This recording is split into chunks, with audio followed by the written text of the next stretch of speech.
जय हिंद दोस्तों। देखिए, जितना भी दोस्तों सरकारी नौकरी के लिए वैकेंसी का फॉर्म जो आता है ना, आप लोग उसके लिए फॉर्म भरते हैं, अच्छी बात है। लेकिन दोस्तों कुछ कुछ ऐसे भी वैकेंसी निकलते हैं जिस पे अधिकतर विद्यार्थी दिमाग नहीं लगाते हैं। वो बस एसएससी की तरह भागते हैं, रेलवे की तरह भागते हैं या पुलिस की तरह भागते हैं। लेकिन दोस्तों कुछ कुछ ऐसा वैकेंसी है जिस पे आपका कंपटीशन बाकी की तुलना में कम रहता है। तो उसी तरह से अभी एक बढ़िया सा वैकेंसी निकल के आया है जो कि हम आपको बताएंगे। केवल 10th पास है तो आप इजीली अप्लाई कर सकते हैं। देखिए, ये जो वैकेंसी निकला है ना, राष्ट्रीय कृषि एवं ग्रामीण विकास बैंक, ठीक है, इसका नाम आप लोगों ने जरूर सुना होगा। इस पे दोस्तों ऑफिस अटेंडेंट पोस्ट के लिए वैकेंसी आया है। पोस्ट का जो नाम है वो है ऑफिस अटेंडेंट, जिसको हिंदी में बोलते हैं कार्यालय सहायक। कार्यालय सहायक का दोस्तों काम क्या रहेगा? ऑफिस में जितना भी तरह का जो भी पदाधिकारी रहेंगे, आपके सीनियर जो भी ऑफिसर रहेंगे, जो भी ऑपरेटर रहेगा, आपको उसकी सहायता करनी है। ठीक है, जैसे कि क्या क्या सहायता हो सकता है? सबसे पहला तो आपको बोलेगा कि जेरोक्स करो, तो आपको जेरोक्स करना पड़ सकता है। सुबह आपको सबसे पहले जाना पड़ेगा, ऑफिस वगैरह खोलना होगा, थोड़ा सा साफ सुथरा कर देना होगा। शाम को ऑफिस बंद कर देना होगा। कोई चिट्ठी पत्र है, इस बिल्डिंग से उस बिल्डिंग तक पहुंचाना है, पहुंचा दीजिएगा। ईमेल करने बोलेगा, कर दीजिएगा। साथ ही साथ कहीं कोई पदाधिकारी जा रहे हैं तो बोलेंगे कि चलो मेरे साथ गाड़ी में, तो आप चल जाइएगा। तो कहने का मतलब एक तरह का आप एमटीएस हो गए। एमटीएस मतलब मल्टीटास्किंग स्टाफ। ये दोस्तों एमटीएस पोस्ट नहीं है, ये है आपका ऑफिस अटेंडेंट का पोस्ट है। यही सब में दोस्तों आपको 35,000 सैलरी मिलेगा। आपका ज्यादा इस पे जिम्मेदारी वाला काम नहीं रहेगा, बस सहायता करना है। ठीक है, और 35,000 आपको सैलरी दे रहा है, तो काफी बढ़िया वैकेंसी है। रेलवे ग्रुप डी वगैरह से तुलना करेंगे यदि ना, तो उससे लाख गुना अच्छा वैकेंसी आपका ये वाला आपको 100% भरना चाहिए। और यदि आपका तैयारी रहेगा ना, तो आपका ही नौकरी होगा दोस्तों। और इस पे ज्यादा ना आपका फिजिकल है, ना टाइपिंग टेस्ट है, ना ही स्किल टेस्ट है, किसी भी प्रकार का कोई झंझट नहीं है। सिर्फ आपको एग्जाम देना है और आपको नौकरी मिल जाएगा। देखिए, इस पे वेतन आपको 35,000 है। योग्यता भी बहुत सिंपल मांगा है, केवल 10वीं पास है, तो आप इजीली अप्लाई कर सकते हैं। और हाँ, भरने में ना किसी भी प्रकार का कोई परसेंटेज का जरूरत भी आपको नहीं पड़ेगा। देखिए दोस्तों, हम जिस वैकेंसी का बात कर रहे हैं, ये निकाला गया है राष्ट्रीय कृषि एवं ग्रामीण विकास बैंक, जिसको बोलते हैं NABARD। ठीक है, नाबार्ड। ठीक है, ये दोस्तों भारत सरकार के अंतर्गत आता है। नाबार्ड का फुल फॉर्म होता है एन से national bank for agriculture and rural development.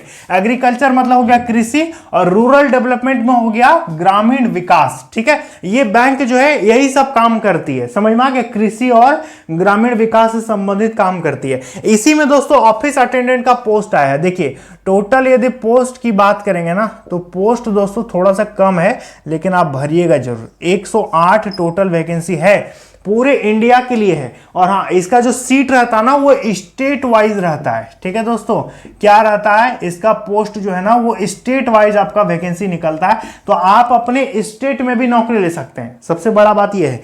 Apply date इसका देखिए 2 अक्टूबर से ऑनलाइन चालू होगा। 21 अक्टूबर 2024 अंतिम तिथि रहेगा।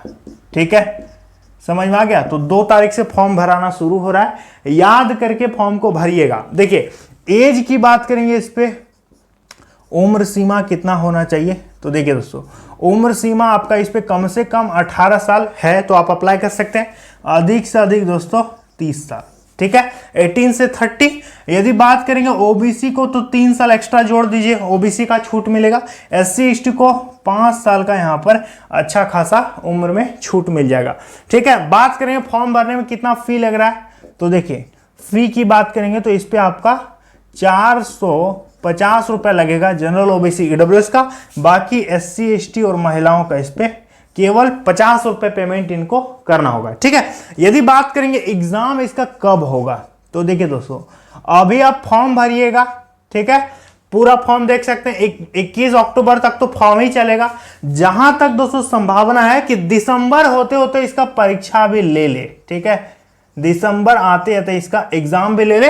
2025 में ओवरऑल यदि बोले तो आपको नौकरी मिलने की संभावना है। ठीक है, तो अभी आपके पास तैयारी करने के लिए भी काफी अच्छा टाइम है। और सिलेबस में ज्यादा कुछ एक्स्ट्रा सिलेबस नहीं है इसका, जो आप रेलवे एसएससी बैंकिंग का सिलेबस रहता है वही सिलेबस है, नॉर्मल सिलेबस है। देखिए ये इसका दोस्तों कुछ बेसिक डिटेल्स हो गया। यदि बात करेंगे हम कि चयन का प्रक्रिया क्या रहेगा, इसका सिलेक्शन का प्रोसेस, देखिए सिलेक्शन प्रोसेस की बात करेंगे, चयन प्रक्रिया क्या होगा, तो सबसे पहले आपका होगा CBT 1। ठीक है, मतलब स्टेज 1, इसके बाद आपका होगा CBT 2, मतलब दोनों परीक्षा आपका CBT मोड में लेगा, जिसको बोलते हैं पीटी और मेंस, जैसे कि एनटीपीसी में है ना, उसी तरह से आपका इसमें भी है। ठीक है, इसके बाद तीसरा आपका एक होगा एलपीटी भी आपका होगा। एलपीटी मतलब लैंग्वेज प्रोफिशिएंसी टेस्ट। ये क्या होता है, कोई पहाड़ चीज नहीं है, ध्यान से समझिए।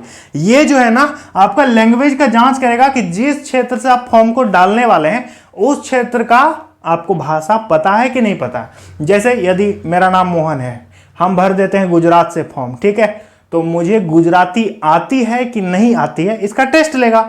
जैसे यदि हम बंगाल से फॉर्म भरेंगे तो बांग्ला भाषा हमसे पूछेगा, तो हम जो भाषा जानते हैं वही का हम फॉर्म डालेंगे। यदि हमको हिंदी आता है तो हम हिंदी जहां जहां बोला जाता है उस स्टेट को चुनेंगे। तो उसी तरह से आप भी कर सकते हैं। ठीक है, यदि आप बांग्ला जानते हैं तो बंगाल से डाल देना, गुजराती जानते हैं तो गुजरात से डाल देना। आपको एक छोटा सा टेस्ट लिया जाएगा कि आप मतलब बोल पाते हो कि नहीं, लिख पाते हो कि नहीं, सुन के समझ पाते हो कि नहीं, यही सब टेस्ट होगा। ठीक है, जो कि सिर्फ क्वालिफाइंग होगा, इस पर आपको कोई नंबर नहीं दिया जाएगा। क्लियर है, तो देखिए, और यहां ध्यान लीजिएगा कि CBT 1 आपका क्वालिफाइंग रहेगा और ये आपका LPT जो है ये भी क्वालिफाइंग रहेगा। फाइनल जो मेरिट बनेगा वो CBT 2 के आधार पर बनेगा, यही आपका मेरिट बनेगा।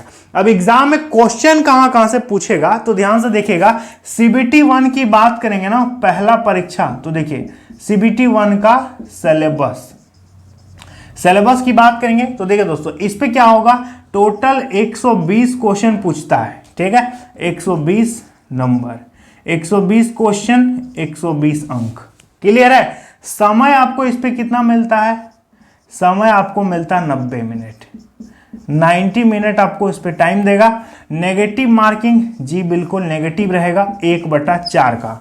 4 क्वेश्चन को गलत कीजिएगा तो 1 नंबर आपका सीधा साधा कट जाएगा। ठीक है, तो ये कुछ इसका एग्जाम पैटर्न। अब क्वेश्चन आपका कहां से पूछेगा इसको भी हम आपको समझाते हैं, ध्यान से देखिएगा। तो क्वेश्चन की बात करेंगे दोस्तों, तो टोटल 4 सेक्शन से आपका यहां पर क्वेश्चन पूछता है। देखिए ये 4 सेक्शन कौन कौन सा रहेगा। 1 नंबर में तो आपका रहेगा दोस्तों मैथ, ठीक है, 30 क्वेश्चन रहेगा मैथ 10th लेवल का। दूसरा नंबर में रहेगा रीजनिंग, रीजनिंग से भी 30 क्वेश्चन रहेगा। तीसरा नंबर में आपका रहेगा जीके और करंट अफेयर्स, ठीक है, जीके और करंट अफेयर्स, इससे पूछेगा 30 क्वेश्चन। और यहां पर चौथा पॉइंट आपका क्या है, इंग्लिश, इससे पूछेगा 30 क्वेश्चन। देखिए तो 3 चौका 12, 120 क्वेश्चन, 120 नंबर, समय 90 मिनट हो गया, नेगेटिव 1/4 हो गया। ठीक है, यह है CBT 1 का सिलेबस। यदि बात करेंगे CBT 2 का सिलेबस क्या रहेगा, तो CBT 2 में दोस्तों आपका 150 मार्क्स का एग्जाम होगा। कितना होगा, 150 नंबर का आपका एग्जाम होगा, 150 क्वेश्चन, 150 मार्क्स। ठीक है, 150 क्वेश्चन, 150 मार्क्स आपका, यही सब सब्जेक्ट रहेगा, कुछ चेंज नहीं होगा, यही सब सब्जेक्ट रहेगा। क्वेश्चन बढ़ा देगा, जैसे कि आपका मैथ है तो मैथ 35 तो पूछेगा, रीजनिंग 35 तो पूछेगा, जीके आपका 50 तो पूछेगा। तो इस तरह से आपका क्वेश्चन का लेवल भी बढ़ जाएगा और क्वेश्चन का संख्या भी बढ़ जाएगा। यहां पर 120 क्वेश्चन था CBT 1 में, CBT 2 में 150 क्वेश्चन हो गया। CBT 1 में 90 मिनट टाइम था, CBT 2 में आपको 120 मिनट टाइम देगा। ठीक है, उस पर भी 1/4 का नेगेटिव रहेगा। तो यही कुछ सिलेबस है, ज्यादा एक्स्ट्रा आपको कुछ भी नहीं पढ़ना है। बात करेंगे दोस्तों आपका पोस्टिंग कहां पर होगा। देखिए इसका जो पोस्टिंग है ना, ध्यान दीजिएगा, अभी इसका क्या हुआ है कि अभी इसका शॉर्ट नोटिफिकेशन जारी हुआ है। ठीक है, 2 तारीख को डिटेल नोटिफिकेशन आएगा। ठीक है, 2 अक्टूबर को डिटेल नोटिफिकेशन आएगा इस दिन।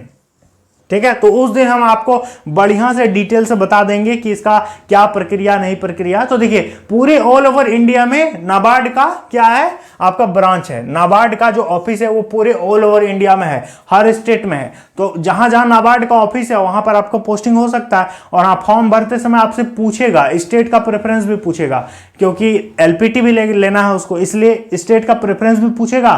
तो आप बढ़िया से सोच समझ के स्टेट को भरिएगा। बाकी 2 तारीख को हम डिटेल में आपको इसका विज्ञापन भी दिखाएंगे, ठीक है, कि आखिर कैसे क्या हो रहा है नहीं हो रहा है। अभी इसका शॉर्ट विज्ञापन आया है, तो आप सभी महिलाएं प्लस पुरुष सभी विद्यार्थी इस फॉर्म को जरूर से जरूर भरिएगा। और हाँ, मेरे चैनल पर जितने भी लोग वीडियो देखते हैं 80% स्टूडेंट बिना सब्सक्राइब किए हुए वीडियो देखते हैं। मतलब वीडियो तो देखते हैं लेकिन सब्सक्राइब नहीं किए हैं, तो आप सब्सक्राइब कीजिए। यदि सभी लोग सब्सक्राइब कर देते तो हमारा 1 मिलियन कब का हो गया होता। तो आप लोग सब्सक्राइब जरूर कीजिएगा, काफी अच्छा लगेगा मुझे, ठीक है। इस वीडियो को लाइक कर दीजिएगा। चलिए मिलते हैं अगली वीडियो में। जय हिंद।